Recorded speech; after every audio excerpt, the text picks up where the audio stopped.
Welcome to Stand Up Memories. I can't make up my mind whether or not he's a good producer. Michael's in. He's a great producer. He stood here for 10 minutes waiting for me, and I had no idea am I a mind reader? No. We got a fantastic guest. We have a waiting great guest. in the wings.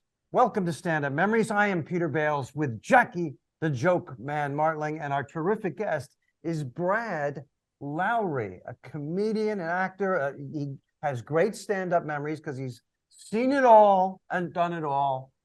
Brad Lowery, welcome. Welcome. Hey. Brad. So long ago, I am trying to remember.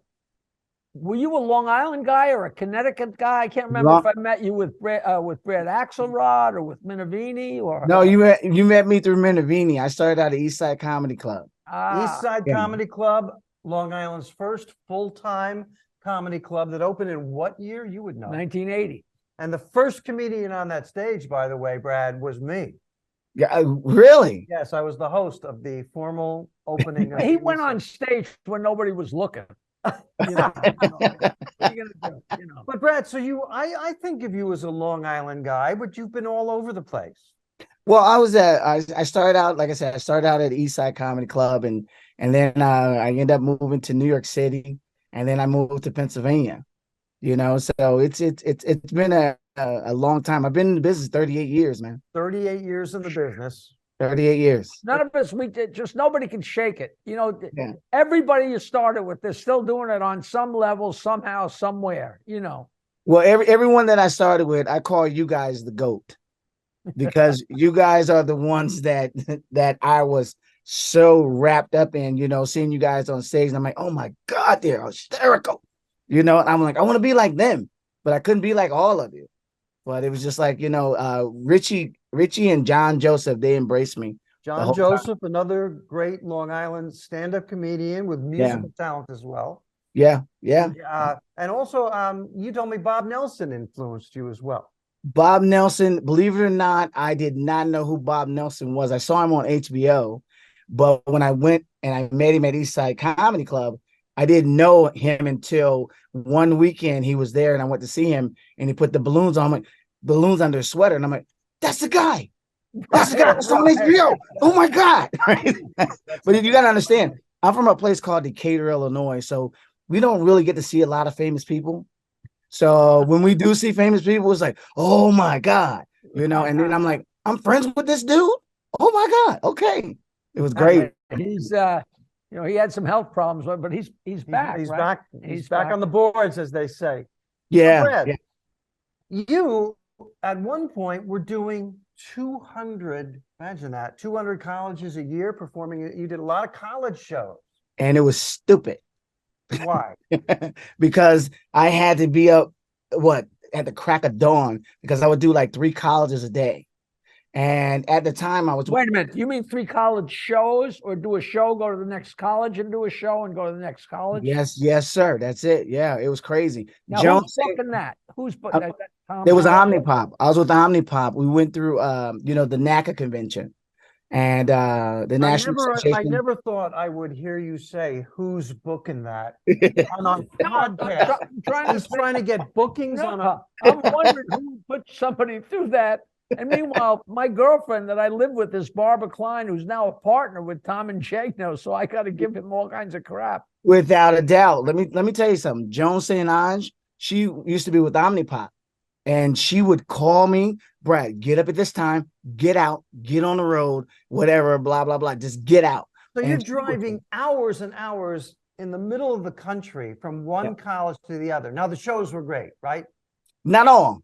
You know, sometimes Joan said, look. I mean, if you're doing a 1 o'clock after, we all did 1 o'clock in the afternoon shows in the cafeteria where you're competing with the clank of the silverware and a nasty ass stage with a microphone that reverberated every time you took a step, you know.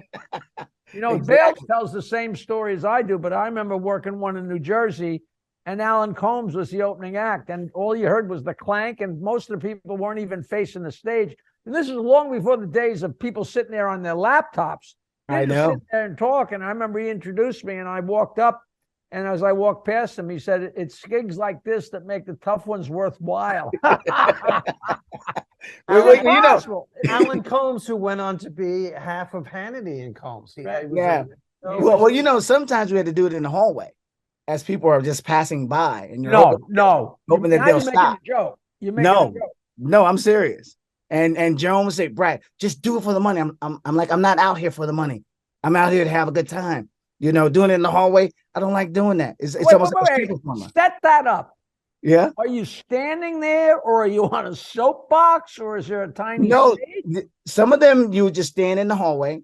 And then there was a few that actually had like a little stage where you stand on the stage and you just had the perform as they were going by. Did like you have a microphone? Oh yeah, you had the microphone and the speakers right next to the stage. Now you see, But- that's just not right. I don't care what the money is. Now, Yeah. college. I'm sorry, that is not right. It's not right. But that is really funny.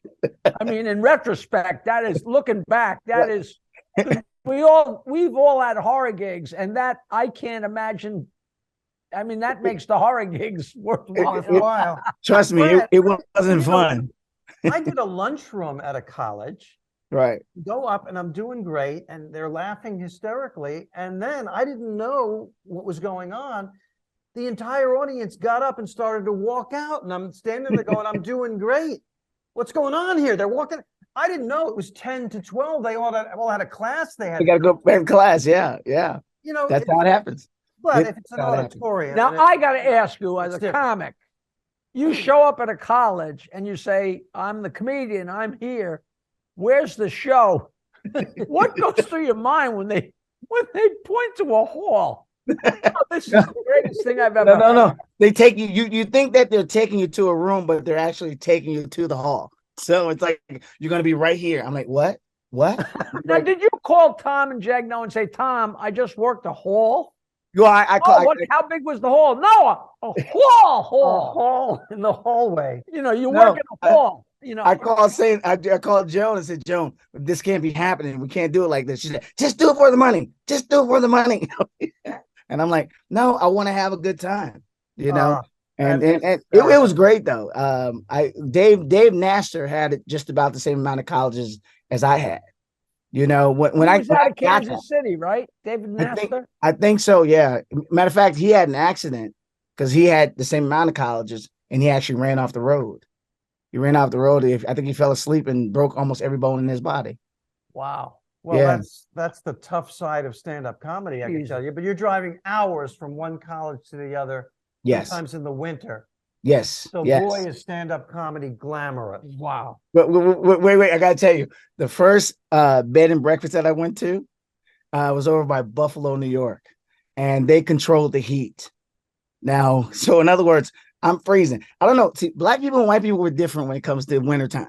In other words, we want to be warm. You guys want to be warm under the cover. No, I want to be warm when I get from under the cover and go into the bathroom.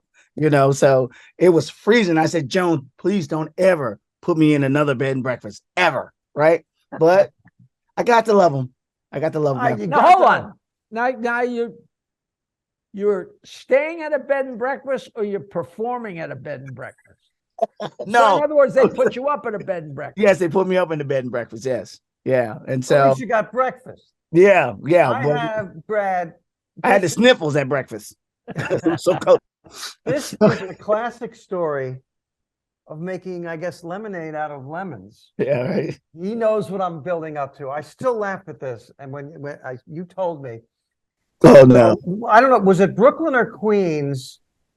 Brad had to Brooklyn. go to the bathroom. Brooklyn. It was in Brooklyn. Brad had to go to the bathroom, and in certain parts of Brooklyn, you can't be black and find a bathroom easily. You take it from here. Right. Well, I pretty much I was working out in the area. At the time I was working for a place called Long Island, and we delivered sheetrock and stuff like that to all these different locations or whatever, these different properties. And no one in the area would let me use the bathroom, all because of what happened. Yusef, that was his name. Yusef, the guy that died. And that's a long time. Yeah. And so no one would let me use the restroom. And I'm going, really? You're here all day and you don't have a restroom? Really? So I went into a car lot, and I walked up to the guy and said, listen, I want to see a car about, $12,000, $13,000, $14,000. Right. He says, okay, we got one. I said, but listen, here's my card. told my information on it. I said, use that right now, but I need to use your bathroom. And so then when I came out, the guy says, okay, he showed me the car. It was a Buick Skylark, a red Buick Skylark. I'll never forget. And didn't know if I had to take money because it was money from our wedding, for my girlfriend and my fiancés. We had the money in the bank and I had to go take the money out or whatever. And I didn't have enough money. Oh, and so he said, you need a little more money. And believe it or not, that's when Bob Nelson came in and helped me. Bob Nelson actually loaned me the other $2,000 that I needed. But he goes into a car dealership because he's having trouble finding a I bathroom. thought you were going to say after you use the bathroom, you're just going to say thank you. I don't. No, no. I didn't think I was going to get the car. I didn't have any credit. They called me the next day and said, you got the car. I'm like, what? And they said, but you need just a little more money. And I said, how much? He said, 200. I mean, 2,000. I said, that's not a little bit of money. And then what happened the following month, this is where Peter was talking. There was a Buick dealership right across the street from Eastside Comedy Club, not far from Eastside Comedy Club. And I went in there to have my car service, and they asked, why did you get the car way out there? I said, because I had to use the bathroom. And the guy was like, you want to use our bathroom? That's like the old Rodney joke where he said, I went into a bank because I had to take a leak, and it said, for customers only, for employees only. He said, I had to go so bad I applied for a job. Yeah. That's a great joke. But that happened to you in real life. Yeah, happened in real life. Yeah. That was the beginning of my credit right there. That's so funny. Now, I don't know if you remember this, but I remember this. Brad, I was actually doing a college with Brad, and it might have been Pennsylvania, might have been somewhere in New Jersey. And we're driving together and we're on the highway.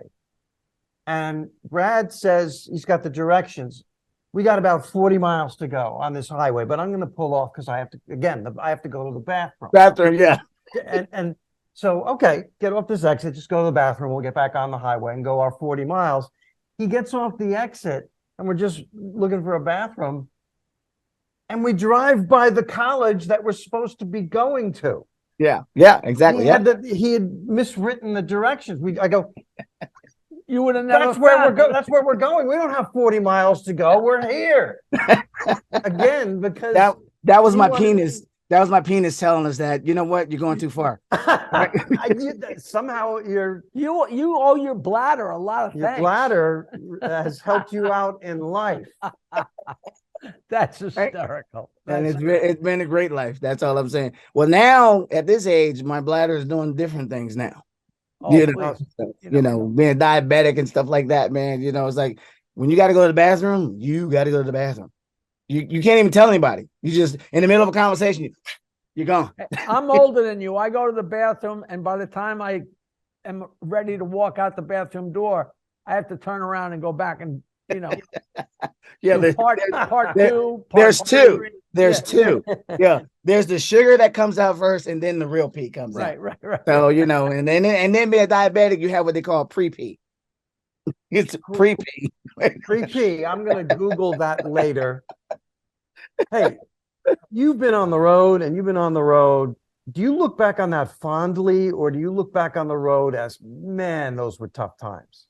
No, I look back on the road as, in other words, it brought me to who I am today.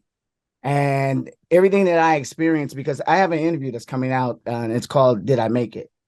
And even though I don't have all the money and this and that or the fame, I made it. All of us made it. We all got a chance to work with famous people. We got a chance to go around the world, work on ships and different things like that, entertain in front of, big audiences, small audiences. And it's been a pleasure, man. So just the fact that we're still here speaks, there's different, some people look back at their lives and remember bad things. And I remember being in the middle of something horrible and saying to my friends, what really pisses me off about this is in 2 weeks, this is going to be the greatest story ever. Yeah, right now, it sucks so bad, because if you can, of course you want to look back at it, That's exactly once it. you start telling the stories of it. Yeah. Even if it's a horror show, it's just entertaining, and then people start laughing, and you realize, wow, that was really great, Oh, we all have those stories. I have to tell you, believe it or not, 2 weeks ago, out of 38 years, this road gig that I did with a couple people that you might not know. Cisco Hernandez, he books clubs out in Pennsylvania. I know, And I've heard of him. Mike Keegan. Mike Keegan is a friend. Right. Well, we did a road gig. We went to Virginia Beach. I have never had so much fun in a car in my life. And that was 2 weeks ago. It doesn't get old for you.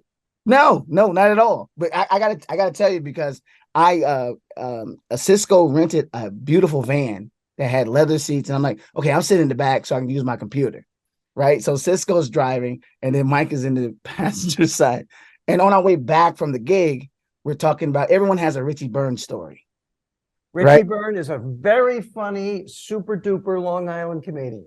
Oh my God. I'll tell you the story in just a second. So Mike, we're talking about him. So Mike texts Richie. And so now I'm texting him at the same time. So what comes back to me from Richie is like, ooh, these racist bastards got you in the back of the car. Right. And we're of course. Right. Cisco almost loses it, right? Because he's almost choking from what Richie wrote. And I was like, oh my God, there's another Richie Byrne story in my life right now. But the guy, it was just, that was the best road gig. We did a gig for the Navy. They were having a reunion. And man, it was beautiful, man. Beautiful. And Cisco paid for everything, and I got to tell you that you guys remember those days when everything was paid for us. That makes the whole thing, Oh, and that's it. You had the drinks, the food, everything, the hotel, everything was paid for you. That was the days before you went to the hotel and you had to give them your credit card. It used to be the booker put the credit card down and, Yes, how can we explain this to people who are watching who are not comedians? It's a show, and the show is everything. And the camaraderie and the fun with the other comedians leading up to the show is a special feeling. And you're communicating it, Brad, really well, actually. When we were all new or semi-new, I just remember how much fun it was. And I thought maybe we were a special group of guys or whatever.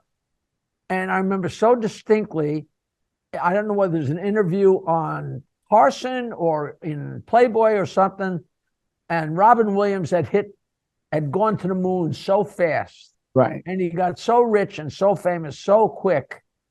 And they said, congratulations, it's so great. And he said, you know what? I still miss the car. Yeah. And just to have him say that with, billions of dollars and all that fame, but he missed being in the car with, 2 or 3 or 4 other people and just the ball breaking. I still remember Bob Woods. I was just getting to say Bob Woods. Bob Woods, a wonderful classic Long Island comedian. How many pounds was he?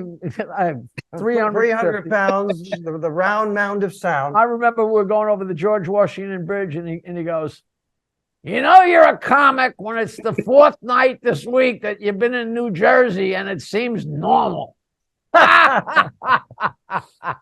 I remember being in the car with Eddie Murphy in the back seat, and he did this more than once, faking that he's fallen asleep so he doesn't have to chip in for the Throckmorton Bridge.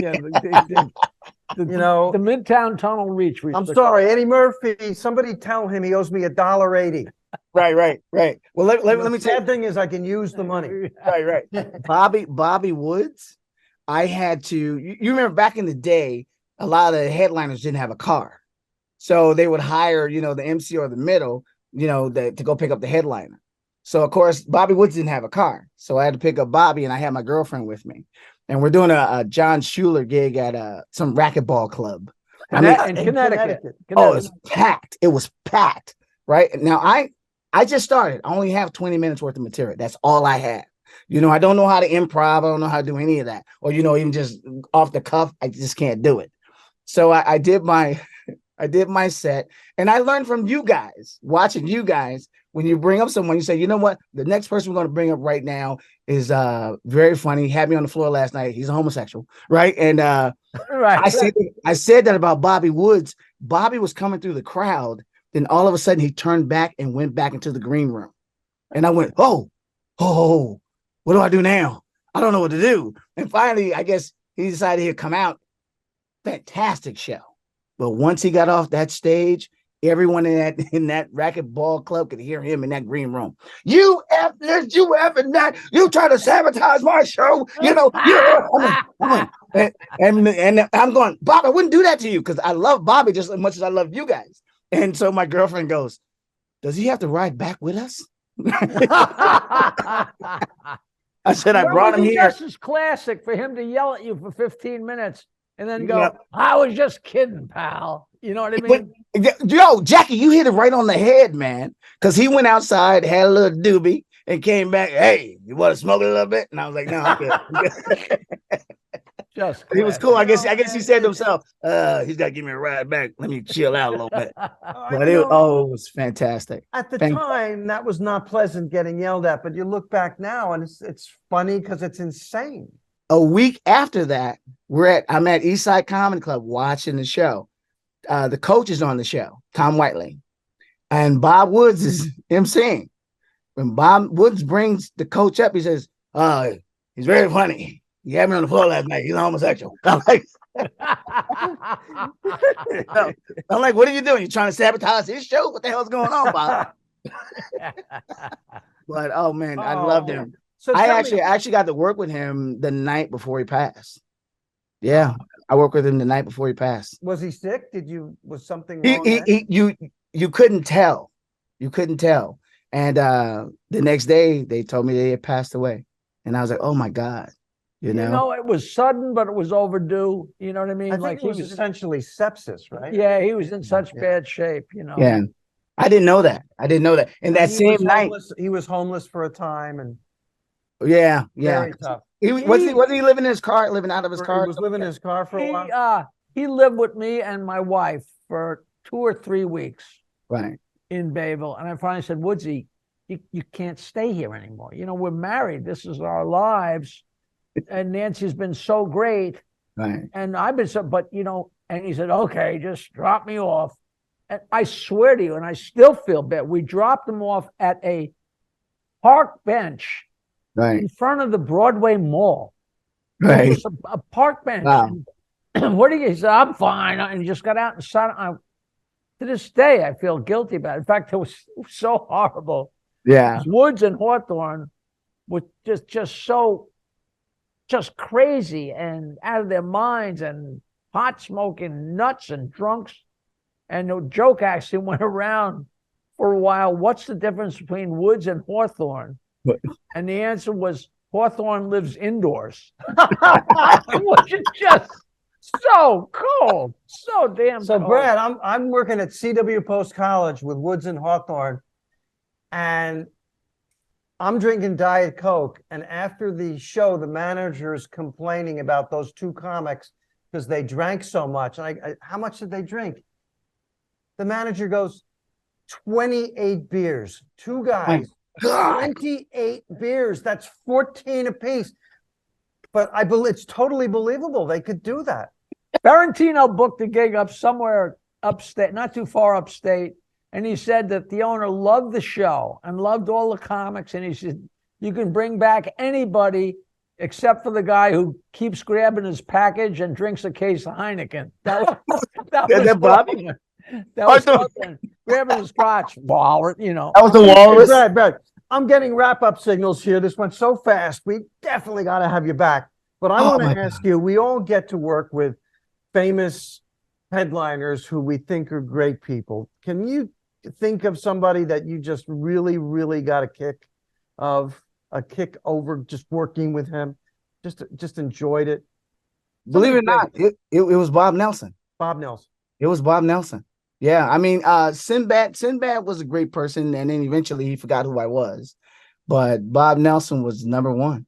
Bob gave me so much in this business. One time he actually told me, he said, Bradley, when you go out on that stage in front of me, he said, I want you to try your best to blow me away. His exact words. He said, that's how you become a headliner. And we both knew when he said that, there's no way possible that I could do that. But that's very generous of him to say that. And it also shows the confidence he has in himself. Right. Well, Bob, you understand, Bob was the first person to put me on HBO. He called me up one day and he said, Brad, listen, I want you to go into the city with me and Jeff Sessman. And he didn't tell me why. You know, he said, we're going to come pick you up. I want you to go into the city with us. And I said, okay. So I get into the van. He waits till we were like, I'd say maybe 20 minutes out from New York City. He said, listen, I'm going to put you on HBO with me tonight or today. And I was like, what?